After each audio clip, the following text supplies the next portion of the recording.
ఐదు రామచిలకలు ఆటలాడుతుండగా ఆడలేక ఒక చిలక ఎగిరిపోయెను. మిగిలినవి నాలుగు రామచిలకలు నాట్యమాడుతుండగా ఆడలేక ఒకటి ఎగిరిపోయెను. మిగిలినవి మూడు రామచిలకలు ముచ్చటాడుతుండగా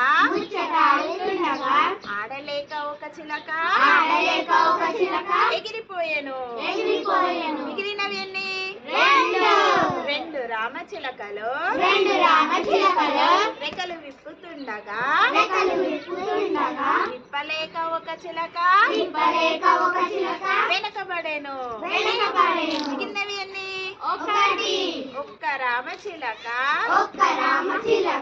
ఒంటరిగా ఉండగా ఉండలేక ఒక చిలక